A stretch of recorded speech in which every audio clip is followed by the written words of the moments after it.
morning.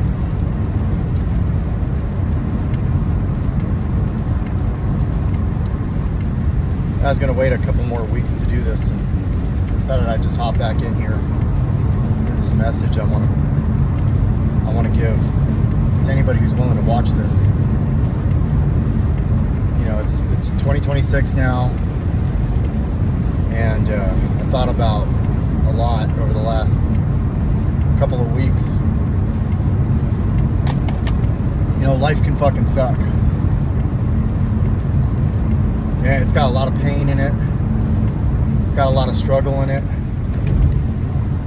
If you're like me,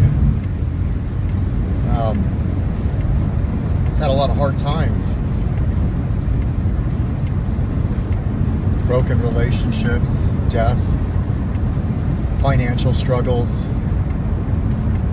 drug addiction, alcoholism, all of it. You know, at the age of 18, I was pretty much taking care of my siblings in a sense, working in an area where they could still go to school there. It was just my mom and us, and she was doing the best she could. And it's just been a grind, like my whole life. And then, you know, raising kids, failing and successing and falling off, catching myself and falling back off, and all of that. I've worked a commission sales job for 25 years. All these ups and downs and just fucking grind. And for a lot of my life, I've just looked at the negative. And it wasn't until recently, you know, the last 5 years, or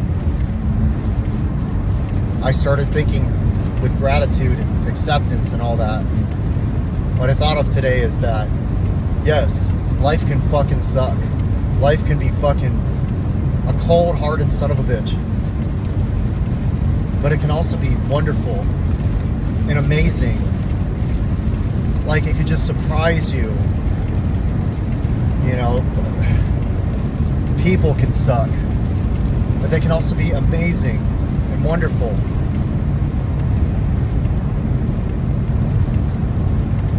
And it offers surprise, gifts, redemption, adversities to overcome.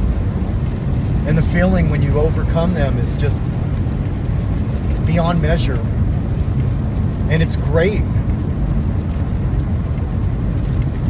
I've experienced heartbreak so many fucking times, and I'm not giving up on that. I've also experienced what this world has to offer so far.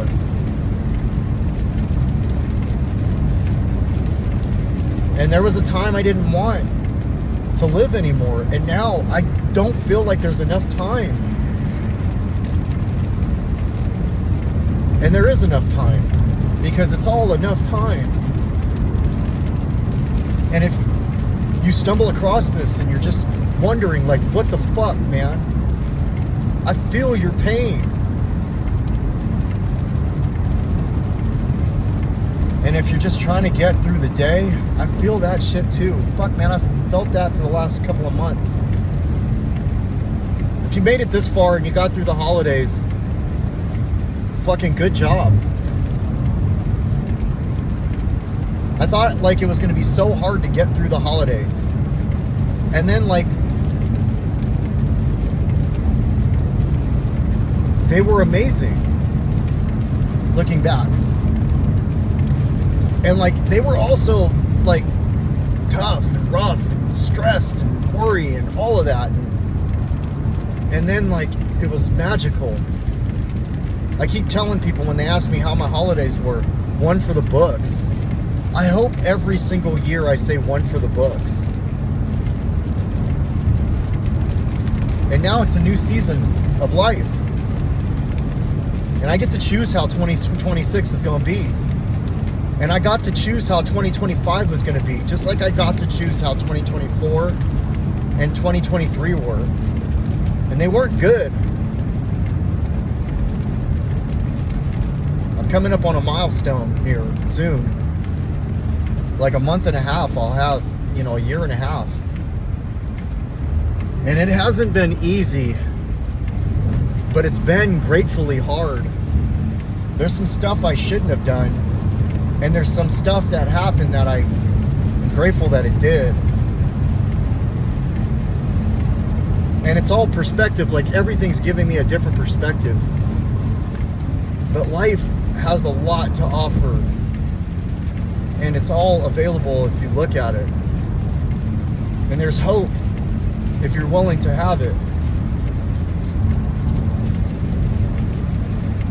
And there's gonna be sadness, and there's gonna be breakups, and there's gonna be all of it. But if you can grasp the beauty of it all, then the music sounds better, the food tastes wonderful. I watched this movie yesterday. My son, he really loves anime. And like, I haven't really grasped that until yesterday. He had me watch this thing called The Graves of the Firefly. It's an anime. And that shit broke my ass, man. I've never cried over a cartoon. And I know that those cartoons are like real life. That shit fucking broke me, man. And I'm still struggling about it. But it gave me this ability to like really think about like my relationship with my children. And this guy's relationship with his sister. It's a World War II setting, and it's in Japan, and like just a perspective of like how hard he tried to fucking take care of her. And like all these emotions came in over me, like I would never let that happen, like that little girl, man. So like, if you're watching this and you want to know what to watch, try that. It's on fucking Netflix. The Graves of the Firefly. It fucking was an amazing movie. And I got to connect with, Malia came downstairs and she watched it with us, and like, it was great. And I think we're going to do that over and over again now. And life can be amazing, and it can also be fucking fucked. But we just suit up and boot up and show up, and we do it. Like, what we do if you have children is we give them that faith that we want in our God, which is like that trust that the bills, like, my kids don't have to worry about the bills. I do. My kids don't have to worry about the living situation. I do. And I'll take on all that stress because that's what a parent does. And I'll just fucking figure it out, man. And like, I was so stressed last night, and then, my check came through, and then I was just like fucking crying while I was washing dishes, because like it couldn't have came at the most perfect time. And it ain't enough, but it's enough. And I just, this whole trusting in a power greater than myself, trusting in God, has really carried me through the last year and a half, basically. Yeah, last year and a half. And, I shouldn't be alive. And I shouldn't have the place I have. And I shouldn't be where I'm at, but I am. So I should be. For some reason, God delivered. And I've just been leaning on that.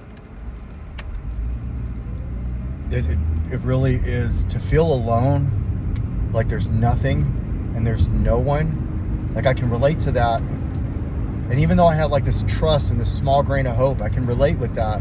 When I looked up and said, fuck, man, I can't anymore. That's hopefully the greatest day of my life.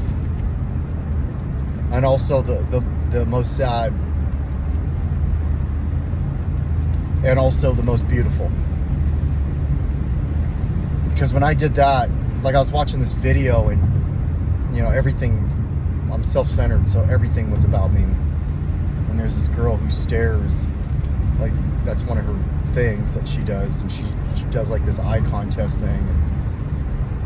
And so like I'd watch that, and she didn't do that day. She said, I feel you, and it's okay, and quit beating on yourself, and it's gonna be okay. And like when I saw that, it changed me, and I've just never looked back. Like I haven't looked back. Like you know, I have looked back, but I haven't been back since. And like I'm struggling. I am. Like what I want, I can't have. And I've been writing a whole bunch. What I want, I can't have right now. And the acceptance of knowing that I'm not ready right now sucks.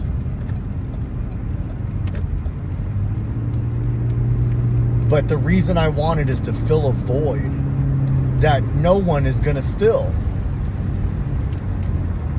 Nobody's gonna fill that. And if I were to have that right now, currently today at fucking, you know, 10:56 on a Tuesday, the 6th, I'm not even prepared to have that. I tried, and like I fucked it all up, you know, a couple times. And I'm gonna bring that into the next. If I'm not completely trusting that God's got me. These last couple of days, this last week, I have woken up with gratitude. I have woken up with joy. I have been understanding and have had a perspective. I'm in a situation where I'm a friend to somebody that traditionally I wouldn't be. And God has given me the ability to be a support system. And I'm grateful for that.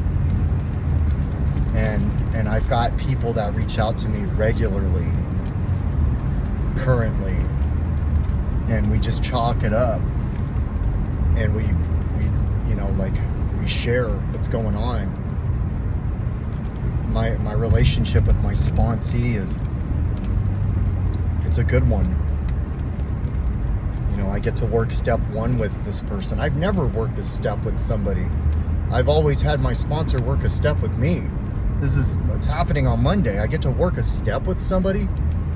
What a gift that I get to be there for somebody who is making it. They're doing it, you know, and they're appreciative of me.